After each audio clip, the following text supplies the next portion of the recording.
Hi, I'm Amelia and I'm 6 years old. Hi, I'm Zosha and I'm 8 years old. Hi everyone, this is Mommy.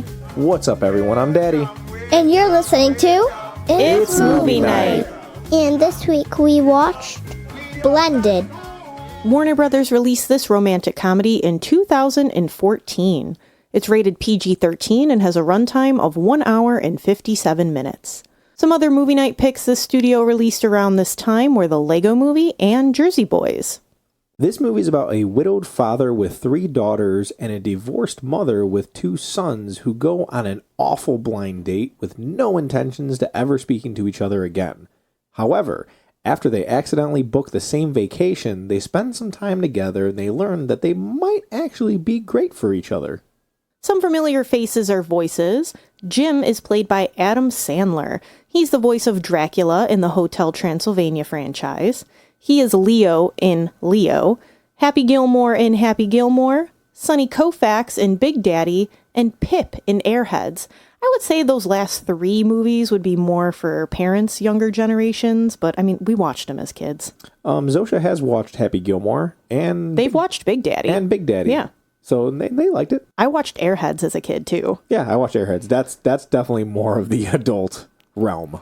I can think of scenes in that movie and I'm like, oh, no. But Brendan Fraser's hair in that movie is just rock. Sorry. His hair's rocking in that movie.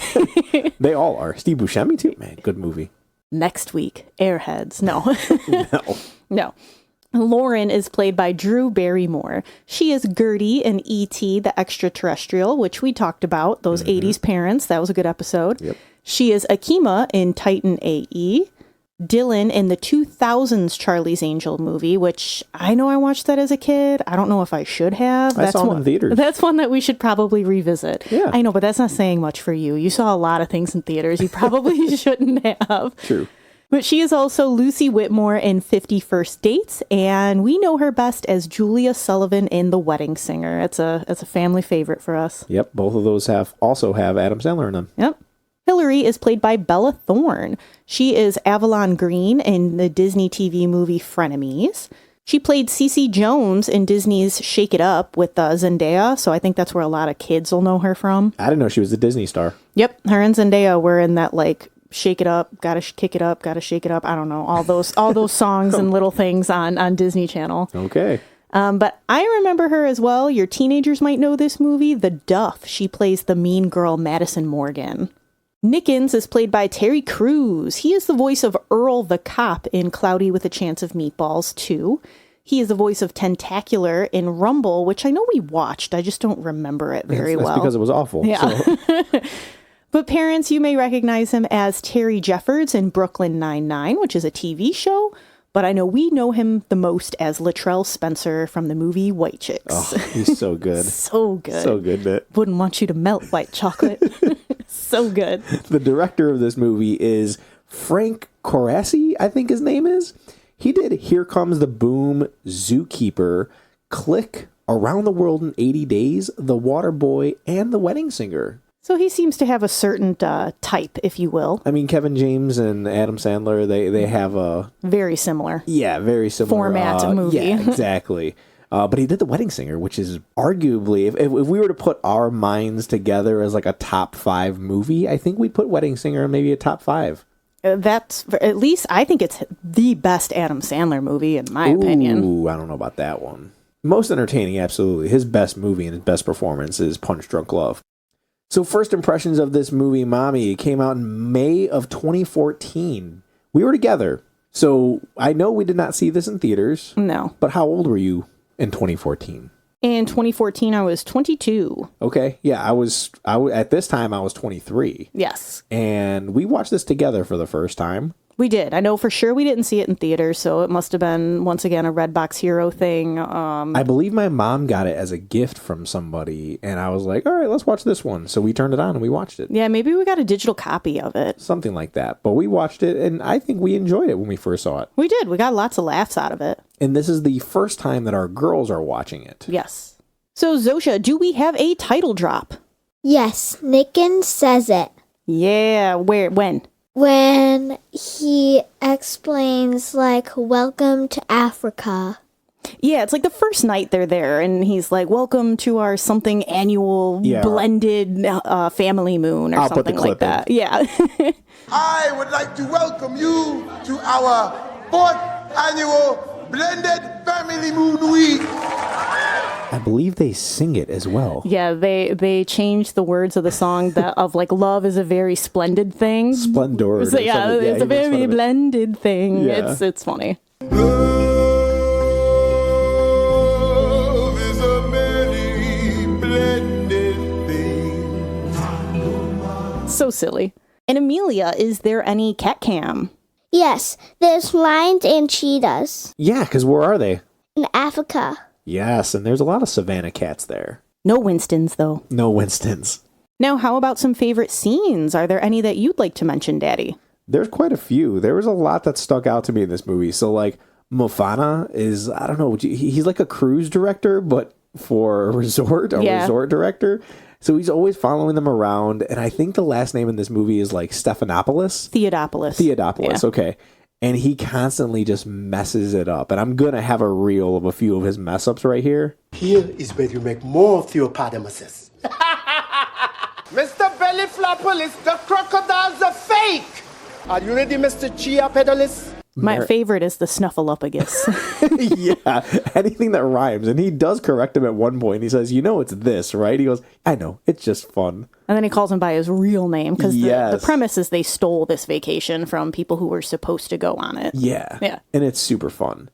I also really like the scene where, so Bella Thorne's character, who is his daughter Hillary, she gets a makeover. So throughout the movie, you see that she and her sisters all have boy haircuts. That's because they're raised by a dad who only knows boy. And they only takes them to a barber shop. Yeah. So they have haircuts that girls, they could have, but typically do not. They typically do not. So Drew Barrymore's character does take her to get a makeover done. She takes her to the salon and gets her new clothes because they all wear Dick's Sporting Good clothes too. So yeah, like tracksuits and stuff. She comes down the stairs, and this boy that's at their dinner table they have this empowering moment where they use music to tell this story. So they're like, I'm every woman, whatever that song is. Yeah, and then Drew Barrymore's character is just nodding up and down like, yes, you finally look like the beautiful girl that you are. And then there's a young boy who has taken fancy to her, and it's like I may love you. That, Boys to Men. Yes, and then it switches over to Adam Sandler's face, and it's the end of the world as we know it. Yep. And it's so good. It's like, and that storytelling is just, it's fantastic because they bring it back later on. And they always say in movies, like, if you're going to do something one time, you should do it a second time. That way it's not weird that it happens. And the fact that they did it a second time, it was just a full circle of like, this is great. But those perspectives, they're awesome because the second time they do it, it's with different characters, but the same songs. And like, it's it's real good. It's a really good scene. Would you call it a throwback? I would say so, yeah. Within the same movie, I guess it's a good callback. Callback, that's what I'm looking for. There we go. There's quite a few in this movie, actually, of that stuff. One of the things that I know all of us enjoyed, and Zosha mentioned that's a callback, is anything with Tattoo or Nickens, if you will, who is like He's the Terry Crews character. He's the Terry Crews character, and he is the entertainment. It's like the band that goes around and like sings and performs every night, and they're hilarious. They show up everywhere. Like there's one where Jim and Hillary are playing basketball against a father and a son. And the kid loses, like Hillary wins, and they all come out and they're like, "The boy has no skills. You schooled by a little girl. You suck, you suck, you suck, you suck, you suck." And it's so funny. Like Zosha's like, that's my favorite part. It's we're probably gonna hear that sung in our house a lot in the days to come. So. But it's so good. He's like, you got schooled by a little girl. And that may not be like correct with the times nowadays, but typically boys are going to be shamed if a girl beats them at anything. It's very funny. Yeah, it's funny. Anything with Nickens, I believe we loved. Because like we had said, he pops in and out. He's at the very end of the movie back in New Jersey where they're at. This doesn't make any sense. He's in a hot air balloon. Yeah, it's so funny. Like, I love when he he like takes his coat off when he's introducing. He's like, finally, my huge African arms are free. Yes. And it's just like all these things that only Terry Crews can say to make it funny. Yep. And it's fantastic. I like when they're at the gym too, and he's just in nothing but like cheetah print type like Spanx, basically. And he's exercising and he's doing his typical Terry Crews chest bump thing. Like the girls thought it was so funny. He's making his pecs dance. Yeah, and the girls are like, what? What is he doing? I told him I'm going to learn how to do that. Yeah, like, we can't do that, but Terry Crews can. Yep, he does it very well. So the scenes I really liked are ones with Lou in it. Lou is the youngest daughter of Jim. And there's a part where Lauren takes her to the bathroom in the women's bathroom. And like some of the comments that she makes is just so cute. So Lauren's like helping her to wipe and she makes a comment of, he's a good daddy. He just doesn't have a vagina and he wipes too hard sometimes. Like in like the way that she calls it a vagina too. Like it's just so cute. It's adorable. It's adorable. And then there's another scene with her where Hillary is trying to send like a hidden coded message as to why she needs to go to the store to her dad, Jim.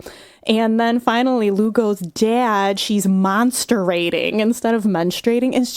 It's so wholesome, and it's things that realistically children of that age would say. Yeah. Like Amelia does it all the time with certain words, and it's just adorable because you can only do that when you're little. Yeah. Dad, I have a personal errand. What does that even mean? Are you taking a hit out on somebody? Dad, she's monsterating. Yeah, Amelia does it when she means to say inappropriate, but she says, "Oh, it's appropriate." It's like, no. It's the opposite one of that. Zosha, that's appropriate. And we go, no. Yeah, opposite. So one of my favorite scenes with Lou, like you had just mentioned, like how adorable she is, she does this demon voice in the movie. And one of the scenes is her saying that she wants Lauren's character to put her to bed. So she uses this demon voice. I want Lauren. I'm flattered. And it's just adorable that Lauren matches the vibe and does the same voice back to her when nobody else does that. And it's just one of those things that keeps the movie heartfelt and knowing that she's a good mom. Yeah, because like you can be a good mom to your kids, of course, but an all-around like good parent, I'd say, is when you can still be a mom to other people's kids too. Like you recognize that, I'm going to take care of my own, but it takes a village, man. So when other kids come up to you and talk to them, it'd be like your own kids. And that's something that Lauren for sure has going for her. Yeah, I think that's a quality that you and I have as well, just from being in Girl Scouts and stuff, is that we could talk to parents, but then we could crouch down a little bit and ask a question to the smaller kids to be like, hey, how was this? Did you enjoy this? And we could have that conversation with them. We make it fun for them as well, not just standing there listening to two adults talk. I have a habit too that I'm just so used to from Girl Scouts, even now that I substitute teach, I have this habit of saying like, oh, I'll be right there, dear, or like, give me a second. I use like those terms of endearment. Yeah. And I had a little boy the other day tell me, I'm not a deer. And I was like, I'm so sorry. I'm like, but it is December, so you could pretend you're a reindeer. All right, we'll just forget it happened. Like, so it's hard though, because there are some kids that don't necessarily like that. Like, you're not my mom, so you got to read the room, I guess, with it. But in this situation, works out great. It does. One of Amelia's favorite scenes is when Shaq, who is just this random funny coworker character of Jim at Dick's Sporting Goods, and he talks about how he goes to this belly dancing class, and at one point he does belly dance, and Amelia thinks it's hilarious, which it is. It's Shaq belly dancing. It really is. It's so out of place or out of character of him. So when you see him do it, you're like, okay, that's hilarious. It's not a talent I would think that he had, but there it is. The last hilarious, silly thing that I want to bring up is these characters played by Kevin Nealon and Jessica Lowe. They are a new couple that are sitting at the dinner table with Adam Sandler and Drew Barrymore's characters, and they are hilarious. Every scene they are in, they steal it. They are just so funny together. They're so goofy.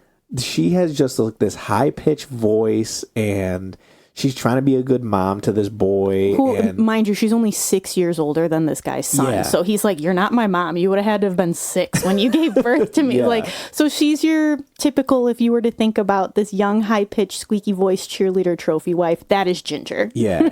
But she has a very good heart. She does, and it's great. I love Kevin Nealon in this movie. There's a lot of movies where he's always a jerk, and it seems like this is a movie where he's there to help, or he's there. He's a nice guy. He really is. Yeah. Outside of what I'm assuming, I don't know what happened between him and his wife, or what happened between them. They don't ever mention anything about Jake's mom. Yes, so let's assume widower again. Yeah. Let's make him out to be a little bit better.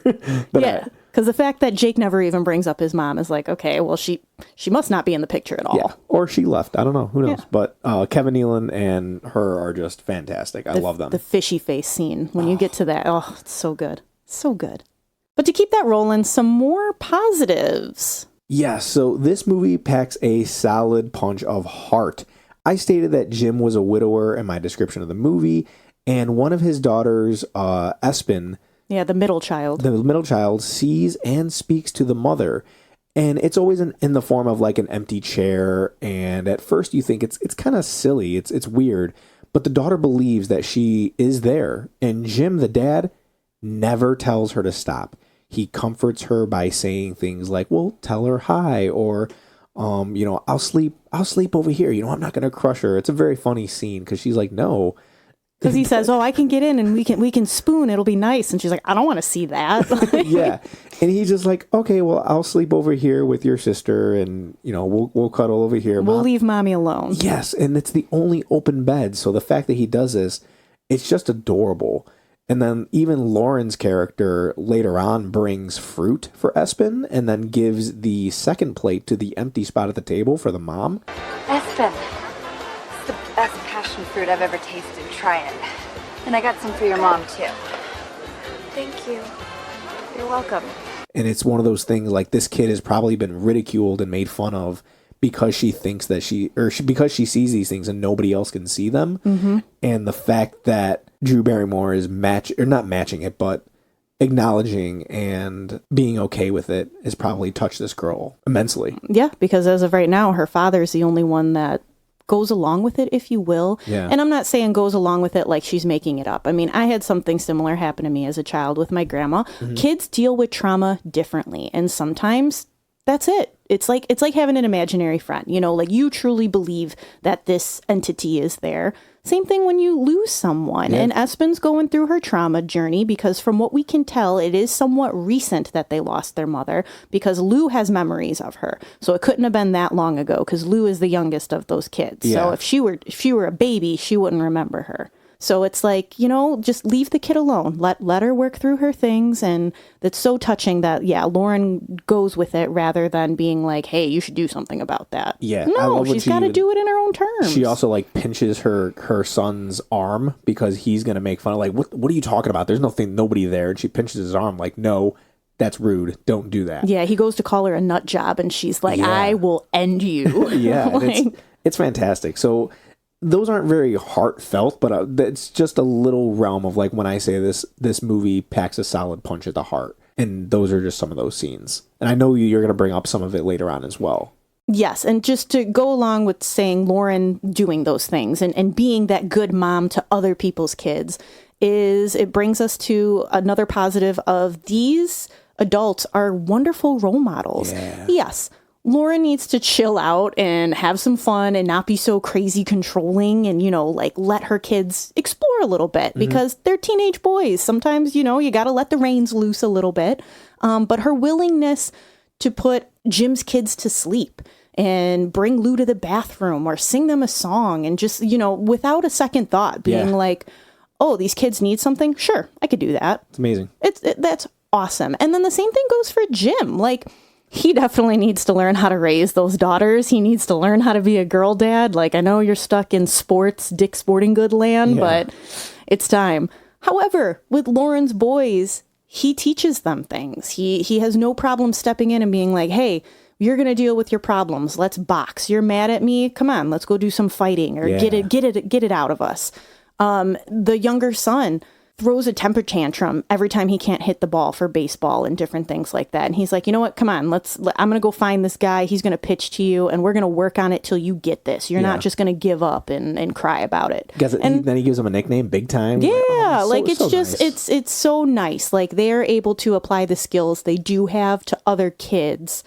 And it's nice. Yeah, the role models aspect, like you said, they say in the movie that your kid needs to come first 100% of the time. Absolutely. 99%. 1% of the time. I think we are allowed to get what we want. And I truly believe that these two characters do that. Yeah, they are those parents that everything is about their children. Yeah, it's just beautiful. They're beautiful people.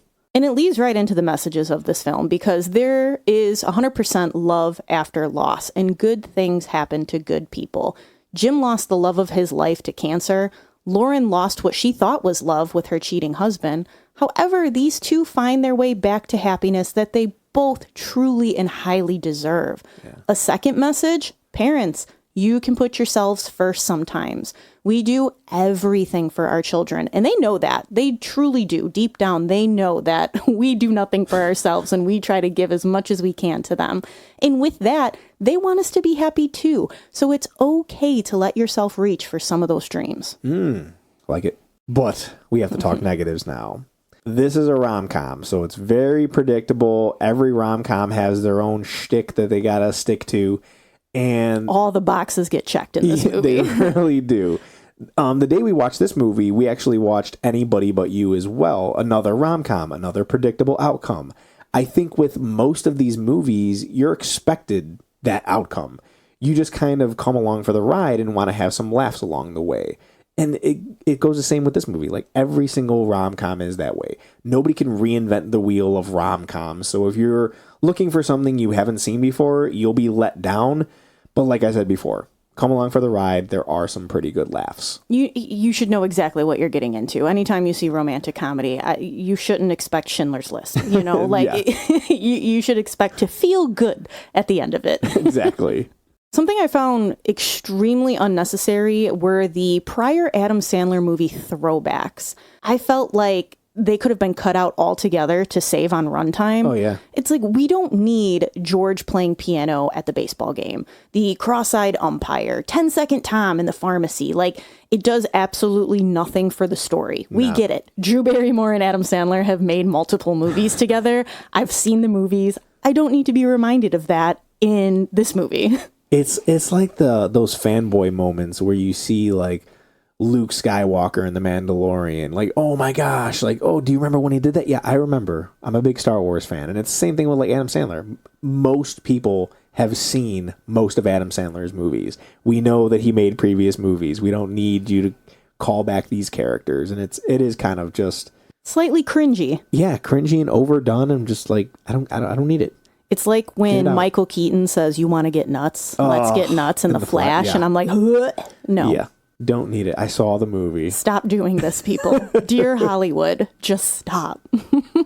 I have more of a nitpick as well, because I don't. You'll argue with me that it's not a negative, and it's more than likely not. But I feel like Hillary's change in appearance is unrealistic and way too fast. Like, okay, I get it. I know that Drew Barrymore gives her spot at the salon, so getting a better hairstyle, putting the extensions in, and having the salon do her makeup, totally. All right, I get that. However, everything past that first day, we suddenly have a brand new wardrobe. Did we get all of this from the African Hotel gift shop? We suddenly know how to do our makeup every day now and how to fix our hair. It just seemed like way too much of a leap for her character versus you see the other two sisters gradually change. Like, you gradually see Adam Sandler start to put them in more girly clothes, and like Espen's hair is growing out. Like, it's very subtle for the other two daughters, but I feel like she just goes from Hillary to boom, I'm Bella Thorne now.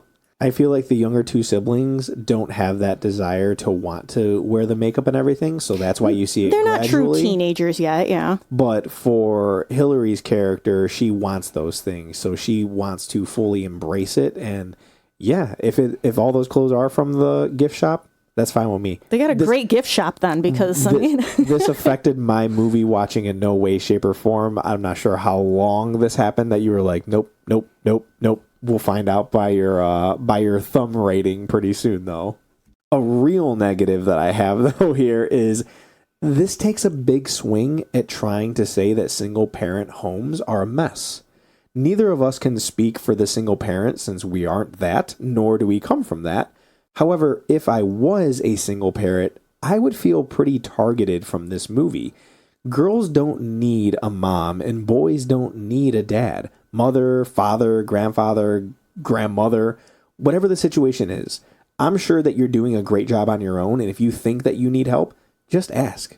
Yes, it takes a village, and sometimes that village doesn't include the typical family mold. Yeah. Like sometimes you have dad and aunt, auntie comes over and helps me with those things that normally a mom would, or, an uncle. If, say, mom lost her husband, but her brother's around, or again, like you said, grandma or grandpa, grandparents are in the picture, close friends. Some of us, our friends are our family. And it doesn't mean that you are not fulfilling your child by not having that other half. That does not make you a bad mom because you can't give your kids a father, or vice versa, having a father to find a wife or a mother. Like, absolutely not. And I do agree that this movie puts out those vibes hard that, hey, these 3 daughters need a mother and these 2 boys need a real dad because their dad is not a good person. Yeah, he's a jerk. He's a jerk. And yeah, like you said, if I were a single parent, I'd be like, wow, okay. Yeah, because I would like to assume that most single parents have their stuff together and they're doing, like I said, absolutely the best that they can possible.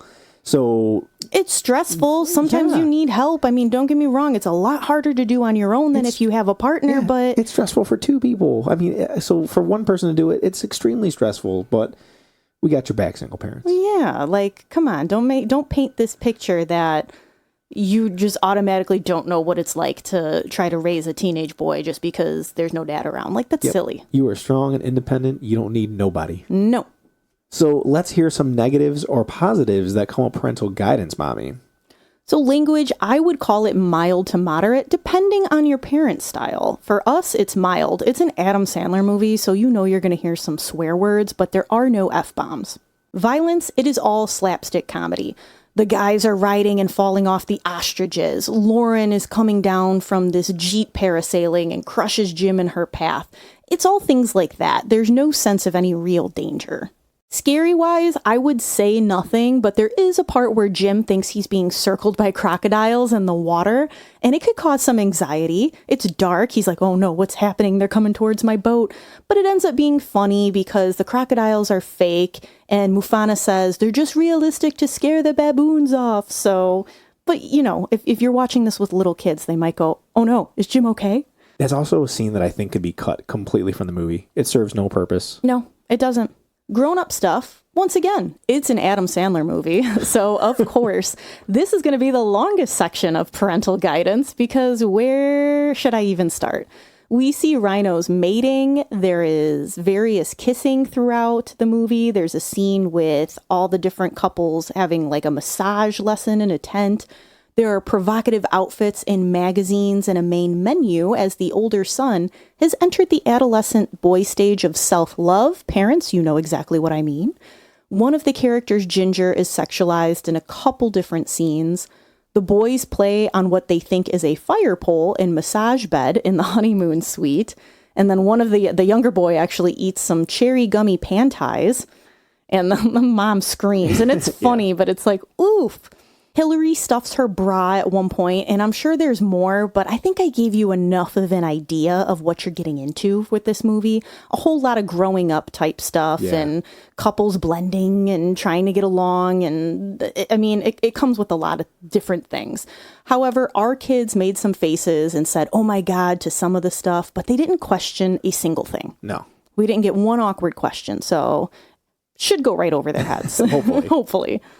Lastly, cry factor. This got me quite a few times. Yeah, I know the first time we watched this movie, we didn't cry. No. But now that we are married and have children, it was like, oh yeah. So when Lauren sings Somewhere Over the Rainbow to the girls, it's just a random song that she picked, but it happened to be the song that their mom would sing all the time. Yeah, the mom loved Wizard of Oz. In the light up face on Lou when she starts singing, you're like, oh my God. And then you think the older 2 daughters are sleeping, but they both open their eyes and stare at each other. And I have tears in my eyes right now, like talking about it. But they look at each other like, I didn't realize how much I missed this till I heard it. Yeah. And it's just, oh my goodness. And then there's another scene when Espen says to Jim that she doesn't want her mom to disappear, but her mom did say that it's time for her to go. And she's really sad and she's crying because, yes, she misses her mom, but she also misses Lauren because this is after they come back from the trip. And it's just another thing. Pretty much anything with Espen is heartbreaking. Let's just put it that way. Yeah, any scenes where the mom's brought up is also like when he explains like what he misses. Yes. Oh my gosh. Yes, it's the part where Lou starts talking about missing mommy and asks Jim what he misses. And he answers and just says everything. Yeah. And it's like, oof. And there's the other part of Jim saying how his wife used to talk about him finding love again after she was gone because she believes his heart is big enough for two. And this movie really just kicks your heart apart. Like, it really does. Like, you feel like you just got kicked in the chest and you're like sitting there. And if you have a significant other, you just look over on the couch and be like, can you just not die? That'd be great. Yeah, it does. This movie is something else. For an Adam Sandler movie, you do not expect to cry and tear up as much as you do.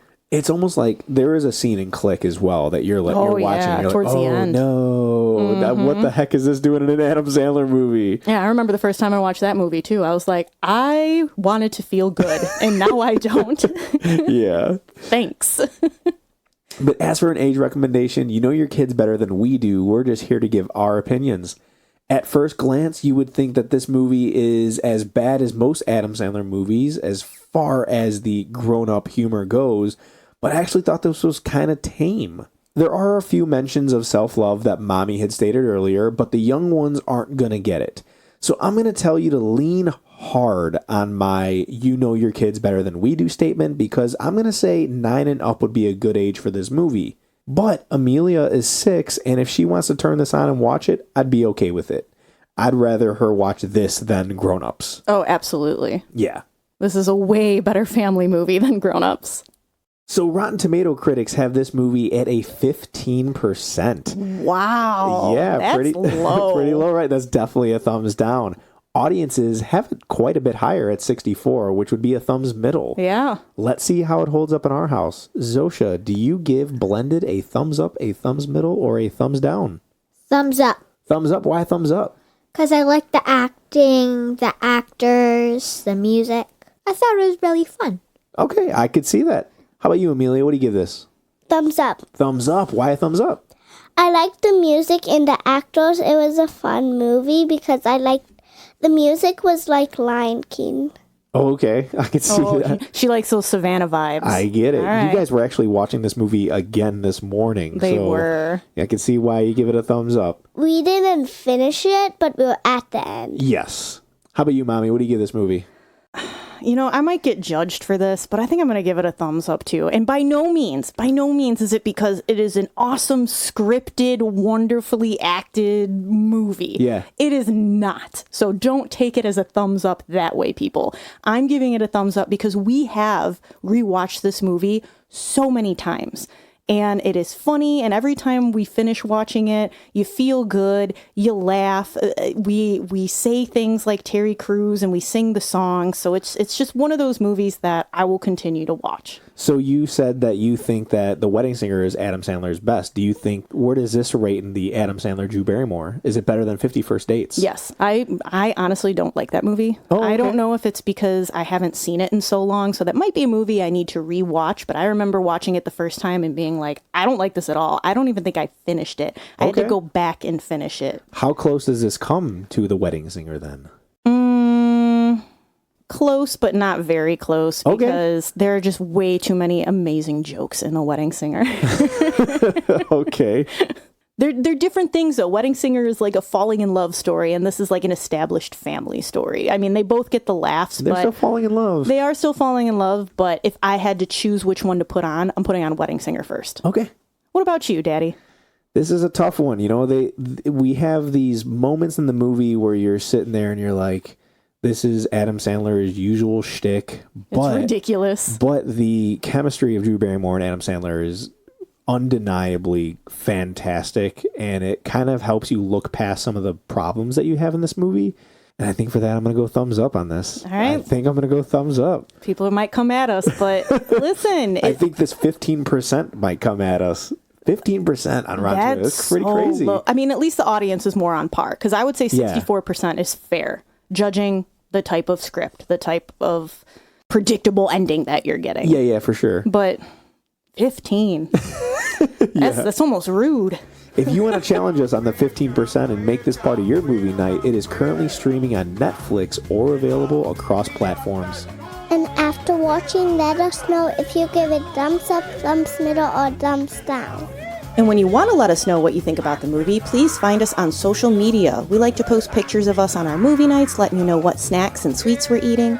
It's a fun place to hang out. Our Facebook is It's Movie Night, and our Instagram is It's Movie Night Pod. Thank you for listening. Join us next week for another movie night. Bye.